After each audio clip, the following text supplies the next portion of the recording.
Hi folks, and welcome to Yes for Success. It's a pleasure to be with you. It's great to see a number of you getting online on time this morning, which is just terrific, just fantastic. Online here in Australia, of course, in the morning, but it's also the evening in other parts of the world, or in fact the middle of the day, depending on where you're at. Once again, thank you for joining us for the question and answer session for Yes for Success for February 28th, 2014. Got a special guest for you today, which we've just been able to arrange over the last 12 hours, in fact, which is just fantastic in response to the question that we've received for this month's Q&A webinar. And the question comes from Adam, and it's regarding health and fitness. And he says, I have several conditions that affect my health, one of which is a genetic condition that affects my energy levels. It goes up and down. Can I really plan to be fit and healthy? What an awesome question from Adam. And this brings to the surface this issue about folks who may have, for various reasons, conditions which potentially can limit their health. And in terms of creating the success that they desire, does that mean that they can't actually have the health that they desire, or at least be as fully fit as they can possibly be, despite their special conditions? So, as a result of Adam's question, Adam, I do know, is unable to join us today, so the recording for Adam's going to be critical. So once again, folks, feel free to pop through your questions, type them in as we go, or pop in your comments. But as a result of Adam's question, I thought what I'd like to do is to ask if a good friend of mine would be happy to talk about his experience in this specific space. My good friend is Jason Barrie. And we'll just open up Jason's microphone and welcome, Jason. G'day guys, how are you?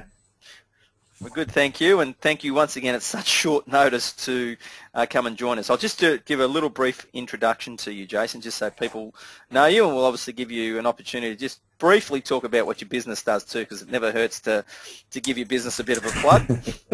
Okay, so Jason Barrie is a partner at Atlas Equipment Finance, so he's one of the founding directors and owners of Atlas Equipment Finance, and you can find Atlas Equipment Finance at www.atlasef.com.au. Jason, just briefly, what does Atlas Equipment Finance do? We're just equipment finance brokers, so much like you have a mortgage broker to help facilitate getting you a home loan for your for the purchase of a home, we do the same sort of role within the equipment finance area. So it's a fairly small area, but it's quite diverse. You know, 1 minute I might be doing a large printer, and the next minute a car, and then the next minute a truck and trailer for you know, a farmer out in Horsham or somewhere like that. So it's interesting that they're diverse, but they could be connected. I'd imagine with 3D printers, you could in fact be financing a 3D printer that could in fact print a car or a boat or a plane, technically speaking. Yeah, yeah. You do try to leap onto as many, I guess, referral sources as possible, and you know, you sort of have three in every deal that you do: the client themselves, and possibly the supplier that they're dealing with, and then possibly their accountant as well, which can refer you business your way as well. So it's all about networking, yeah. So. And how long has Atlas Equipment Finance been in operation for, Jason? Since November 2011. So yeah. Into the third year now, which is just terrific. And, yeah, which we forever get told by our bankers and financial institutions that 80% of businesses go under in the first 2 years. So we've passed that first hurdle. So and we've still got money in the bank, so which is positive. That's absolutely positive. And you know, for those in the audience, Jason and my relationship, we go back way back, in fact, to the early to mid 1990s, and it's something that occurred in 1999, which is why I thought of Jason in response to Adam's question. And in May, I think it was May the 9th, was it? Was that the date, 1999? No, it was actually May the 1st. Because May the 1st. Exactly a week before my birthday. There you go. Well, that's where the May the 9th come from. May the 8th is your birthday. So May the 1st, 1999, and Jason was involved in an accident playing suburban Australian rules football here in Melbourne, Australia, and and I'll let you explain the injuries that you suffered at the time, and then we'll continue the conversation to help answer Adam's question. Okay, yeah, well, I guess I was quite unfortunate in that I more or less got spear tackled into the ground, which is quite uncommon in AFL, but immediately I knew something serious was wrong, and I guess the injuries I suffered was what they call a dislocation of my neck, in that my C4 and my C5 went completely opposite ways, which resulted in some spinal cord damage. With spinal injuries, your body goes into what they call spinal shock, and that doesn't really allow the doctors to make a clear assessment of how you'll ever end up. So there's a lot of I guess doubt, but there's a lot of they can't really give you any clear answers, and so they generally take the worst case scenario, because anything from there always is positive. So I was because of the height of the injury to my neck, I was diagnosed a quadriplegic, and at first, and because it only cut my spinal cord, it didn't completely sever it. On what they class as an incomplete. You're complete if it's been severed. So there's always a chance that you could recover and you could get some things back. So I was quite fortunate in that probably about 3 weeks or 4 weeks after my accident, I could feel things in my foot, which means that messages are getting through.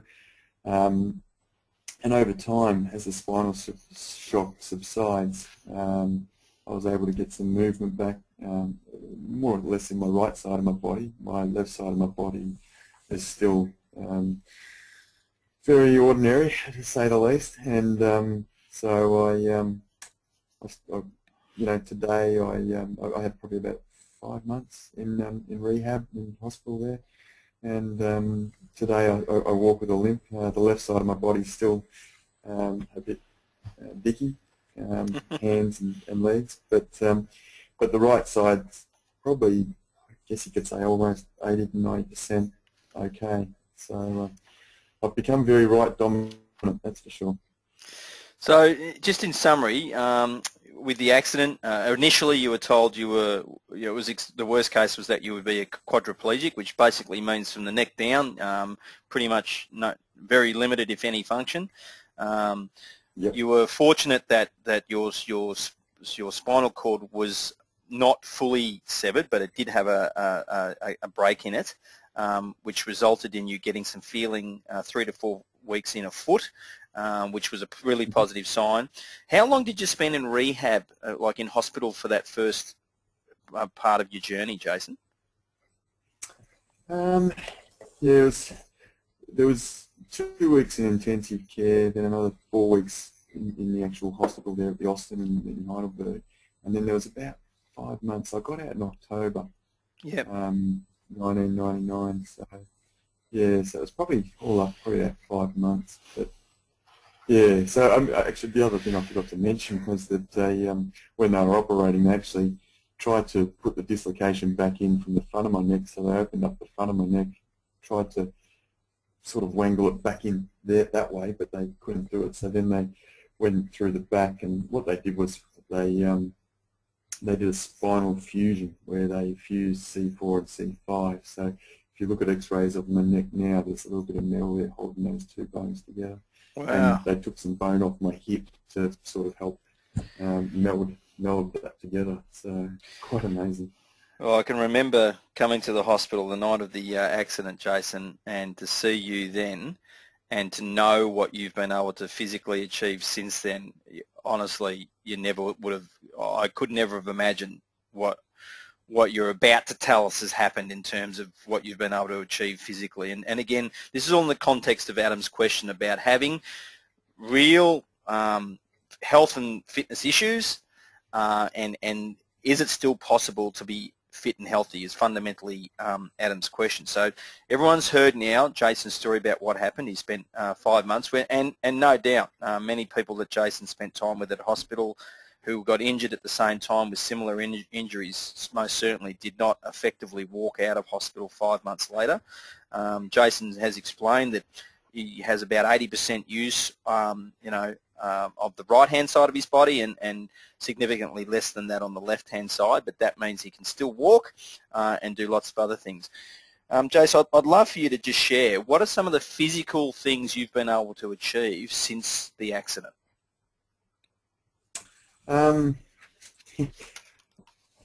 Look, I guess I was probably referring back to Adam's situation.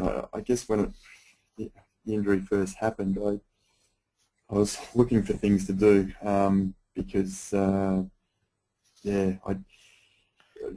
not good sitting down. So I think the first thing that I really took to was bike riding, and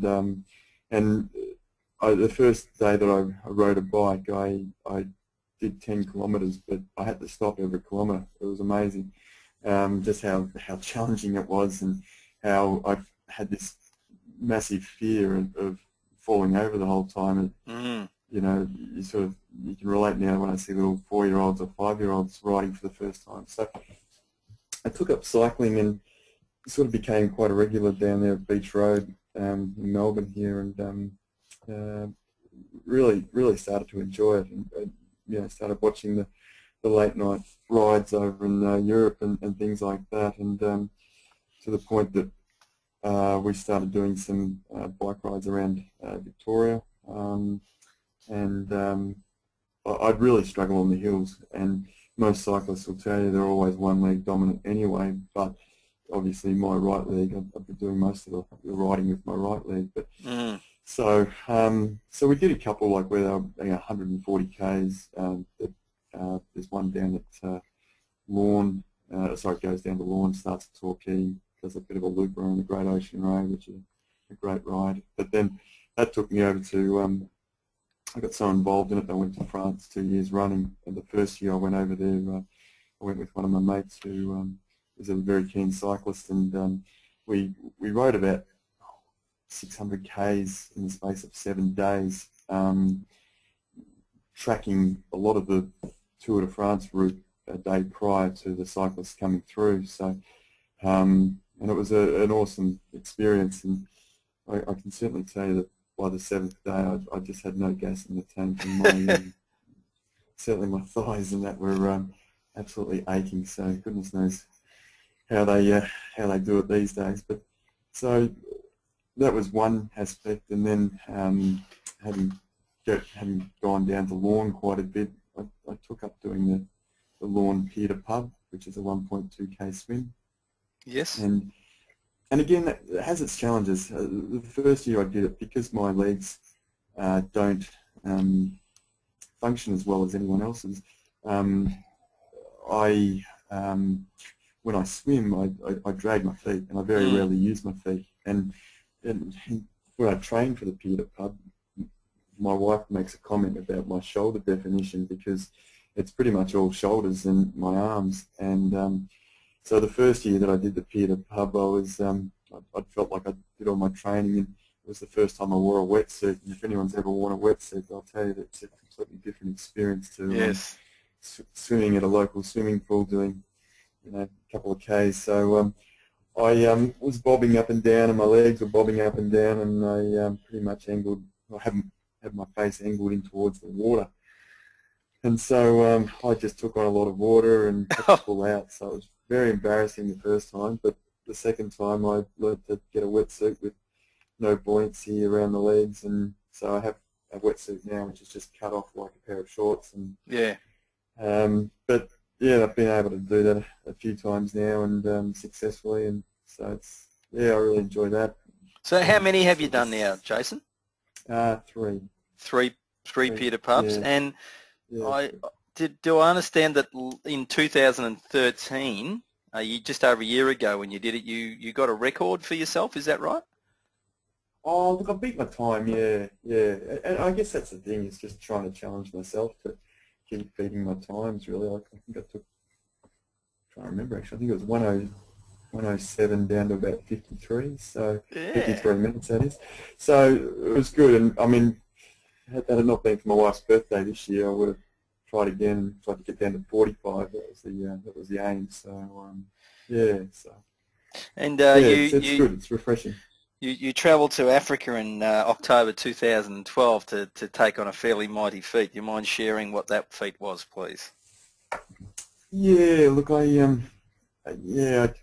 I think I've read a few books about climbers, and I really thought about for someone who, with my limitations, something might be possible would be climbing Mt Kilimanjaro, and so my wife and I trained for that, and all throughout the training, I was clearly way ahead of her, and to the point that her brother made mention that you're prepared to leave her behind if you can make it to the top, and so as pride would have you, as pride sort of hits you in the face sometimes, and so when we get to Africa, I'm the one who had to pull out, and she continued on to the top. So it was embarrassing, but I was just so proud of my wife. She was she did so well, and it was a great experience, but I was still disappointed that I didn't get to the top. But how far did you complete?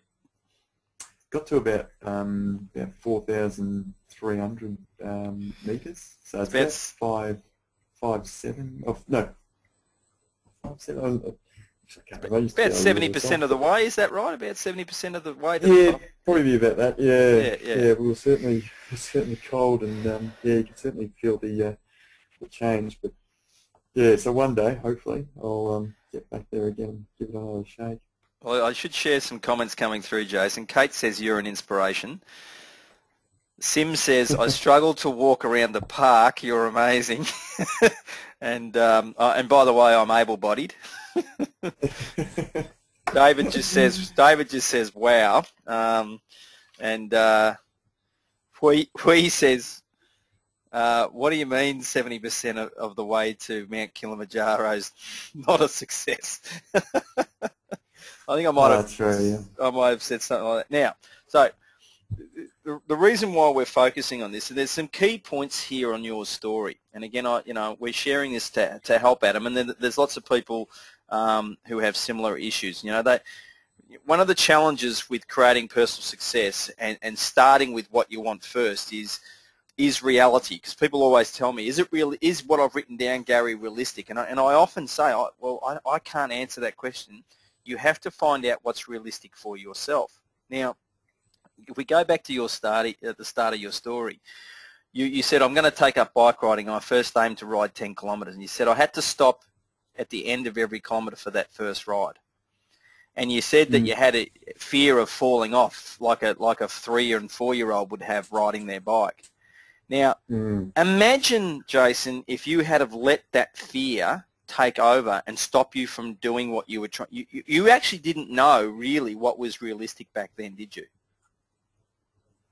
No. I guess you just don't know what you can do until you have a go, I guess. And you have a few falls along the way, and I can tell you that my elbows and that certainly did have a few falls on the bike. But it's one of those things I guess you have to. I know this is a long time ago, so you literally might not be able to remember.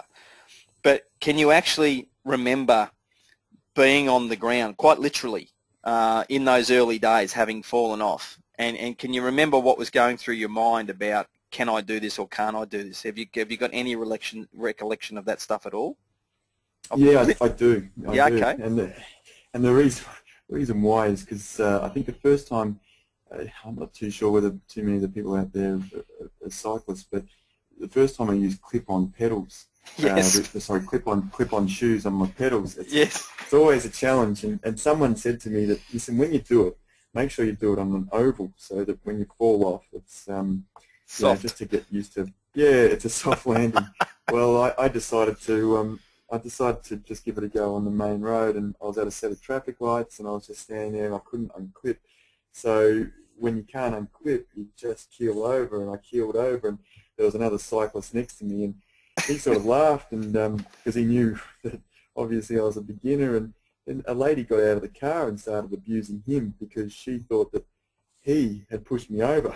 So, it was quite, I was sort of defending him valiantly, but I think getting back to your question though is that I think I wanted to sort of, I think you got to take it back to my accident, and that I guess I sort of want to prove to myself, but also prove to other people, because every day I walk, I get looks, and people look at me, and I always wonder what they're thinking, whether they're thinking, well, what's wrong with him? Has he got cerebral palsy, or you know, how did he do that, or he's so young? And you know, there's been times, especially early on, I remember one time parking in a McDonald's and getting abused because they didn't believe I was disabled. Right. And I had to show them the pass, and they still didn't believe me. So you sort of, the people, I guess, are conditioned to thinking that, you know, a young person, you shouldn't be disabled, or young people wonder what happened, were they born with that? So I guess I always had this underlying fear that, I don't know, because I don't think I don't think I'm a stronger character generally speaking, but I'm just a stubborn prick, and I guess I just didn't want certain things to get the better of me, and I just wanted to be, I guess I'm just trying to fight sometimes to be accepted, to be normal. So you're yeah. on some. So if I've heard correctly, to a degree, your fear of not being seen as normal was more powerful than the fear of falling off the bike. Yeah, I think that'd be a good way of putting it. Yeah. And that just gave you the energy and the desire to just keep going. And look, sometimes you know, that can be really, really powerful. But you know, you did forget to mention when you said someone so young. You did forget to mention young and good looking. When people, you know, but I mean that's way back then. Now I would imagine that drive has shifted somewhat to you now know that you can physically achieve pretty much whatever you stick your mind to. That you know, and I know still the Mt Kilimanjaro thing gets to you, and probably no doubt at some stage in the future you might go back and have another crack. But you know, for the vast majority of people out there to get to 70% of the way, they know that that's pretty amazing. And I mean, you're in training right now. I know as a fact you're in training right now for a fairly amazing event. Do you want to share what that is? Yeah, well, my wife last year tried to do the Oxfam 100 kilometre in 48 hours walk, and I guess one of the guys at our local cricket club's tried it twice now and failed, and he was trying to rope me in, and eventually I convinced my best mate to sort of do it with me, and so there's three of us, and we've dragged another guy in, so we've got the Oxfam on May the 2nd, so it's a 100 kilometre walk. So we've been doing a fair bit of training, which in itself presents obstacles along the way, probably a few more for me than the other three guys, but it's great. Get a lot of conversations. We retell the same stories 3 or 4 times every weekend. Every training session. Yeah, so so it's been very enjoyable, but yeah, so we'll see how we go. Hopefully, yeah, I'd really like to do it and get one up on the wife because she didn't complete it last year. So. Well, for those folk out there in the audience, many would know that my wife Michelle's completed 2 100-kilometre Oxfam Trail walkers and is once again in training for her 3rd this year, so I get to go out and support her with her training. But as a matter of fact, last year when Jason was supporting his wife Patrice and I was supporting Michelle as the support crew, we actually bumped into each other. Neither of us knew that the other was going to be there, and we actually bumped into each other at the start line. And clearly that physical experience of being there has motivated Jason to be part of the team. So, you know, what we're hearing here, folks, is a story, a real story. Now, Jason's challenges did not end back in 1999 when he walked out of hospital. He shared the fact that he's had ongoing challenges. He has 80% use of the right-hand side of his body and significantly less of his left-hand side of his body every single day of his life. And yet, He's gone out and found out what's realistic for him.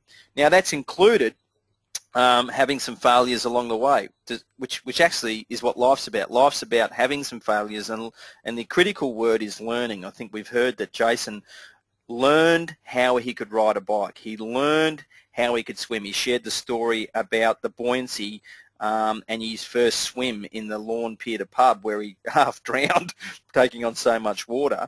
So he learned about the fact that he needed to have a wetsuit that didn't make his legs pop up out of the water, because that would make it very difficult for him to swim. And this is reinforcing key messages that we share with Yes for Success, is that you've got to be out, you have to go out there and discover what's realistic for you. You have to also learn. You will have times when you don't achieve exactly what you thought you were going to achieve, but the question is, did you learn? The big question is too, like, let's take Mt Kilimanjaro. Does it really matter whether Jason actually got to 70% of the way or 100% of the way? Yes, it would be great to get to 100% of the way, but the only reason why you stopped at 70% is physically you just couldn't go on. That's the brutal reality. Is that right, Jason? Yeah, I was. Yeah, you were cooked. Exhausted. Right? Yeah. So there's a point at which going out to achieve what you want to achieve, when it's in the health and fitness space, must still be considerate of your health and fitness. There's no reason why we should be bullish and put our health and fitness actually at risk by just saying, well, I'm going to do this no matter what, and actually cause further health problems. And again, you don't learn where you sit with these things until you give them a go. I think another interesting part of your story, Jason, is that you said, with regard to the bike riding, you said after a while when we started being a regular at Beach Row, you said the phrase, I started to enjoy it. Now that would therefore mean that there was parts, early days, where you actually didn't enjoy it yet. It was part of a goal to be able to get on the bike and ride. But then it's like all of a sudden, like magic, one day you found, actually, I enjoy this, and gee, it feels really strange if I don't do it. Is that somewhat accurate? Yeah, exactly. Yeah. Now, that's another important lesson for all of us, is that often, and I share this with people, often we have to do things that we don't like doing in order to achieve what we want to achieve. And interestingly, sometimes when you do that, you actually do start to enjoy the thing that you're doing, even though initially you didn't. And that's a classic example here. And Jason has gone and discovered, 600 kilometres, twice of the Tour de France, riding ahead of the Tour de France. If you know anything about cycling, fully 100% able-bodied people would struggle to do that. And Jason, it can never be taken away. Jason has achieved that. The Lawn Pier to pubs, 1.2 kilometre ocean swimming. This is not pool swimming, folks. This is ocean swimming. Once again, Jason's gone out and achieved it. And he found out for himself how to do it. Did he get setbacks and knockbacks along the way? Absolutely. Is it possible a lot of this started from a deep desire to be seen as being normal? And if any of you know him, with his sense of humour, which is a little bit like mine, it might be, no matter whether he had the accident in 1999 or not, and Jason knows exactly where I'm going, he might struggle to be described like that anyway. And you know what? Who wants to be normal anyway? I don't, personally. I don't want to be normal. I want to be unique. And that's what I think Jason is a great example of. And Lee says, here. So I gather that Lee is in support of what I'm saying. David says, I'm going to stop complaining. Hui once again says, Jason, thank you for sharing. It's amazing. And folks, and Adam in particular, when you view this recording, you need to find out, Adam, for yourself what's realistic, and you need to be as healthy as you can be for your personal health conditions. That's what Jason does. Now, meanwhile, folks, all of this other stuff's been going on. From a professional perspective, Jason just hasn't sat back on his laurels. He worked for Mercedes-Benz Finance for a significant part of his career, but had a burning desire to be leading his own organisation, found appropriate people to partner with, and that's where Atlas Asset Finances come from. So, you can do anything in your life, providing you're prepared to put the effort in, the work in. No doubt starting the business has not been easy, but as Jason said, they're into their third year. They've got through that 2-year hurdle that's important for startups to get through. And I'd encourage you, if you are looking for finance for boats or large vehicles or trucking equipment or whatever it might be in that space, a large 3D printer, that you please feel free to contact Jason at Atlas Equipment Finance. Is there anything that we've missed with your story, Jason, that you'd like to share? No, I don't think so. I think it's very humbling hearing what people think, that's for sure. Because I don't think what I'm doing is anything extraordinary. That's all. I guess I'm just trying to battle my way through this. Well, yeah, and live life to the full, really. That's right. Have one chance at this. So. That's right. And your chance, your story, your journey is yours. It's no one else's. What happened was a tragedy. There's no question about it. But all you could do is, going forward, make the best of that tragedy, which you have, and you continue to do so every day. You're reminded of it every day because of the physical limitations that you have. But as we can see in that photo, you've got a big smile on your face. You've always had a big smile on your face. You had a big smile on your face before the accident. You've always had a big smile on your face since the accident. I know you're a very humble man, Jason Barrie, and I have the utmost respect for you and what you do every single day. You're a delight to know, and for someone who could very easily be bitter and twisted, I remember on many occasions, Jason, you've described yourself as the luckiest unlucky man alive.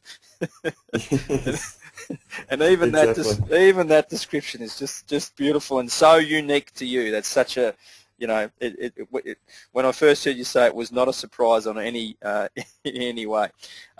We have reached the end of our journey, and I hope, and you can, no doubt you can understand, folks, why when Adam's question came through, the first person I thought of was Jason, and why I was so keen for him to be able to share his story with you. Jason, I can't thank you enough for just at such short notice, when you're so busy, to give up your time to help other folk on their personal journeys to creating the success that they desire. I know that you've been an inspiration. Everyone's just sending through thank yous at the moment, saying thank you for your time, thank you so much, this has been awesome. And again, from the bottom of my heart, Jason, I really thank you for your time, and look forward to continuing our friendship and our journey, and obviously wishing you the very best for Oxfam 2014, and we'll see you out in the course, no doubt. Yeah, let's hope so. I got a funny feeling I might be seeing your wife's backside more so than her seeing mine, that's for sure. Well, it's a nice backside, so she'd be very happy for me to say. All right, folks. Thanks again for joining us, and I look forward to working with you at next month's Yes for Success monthly question and answer webinar. So we'll see you again soon. Ciao. Thanks, guys.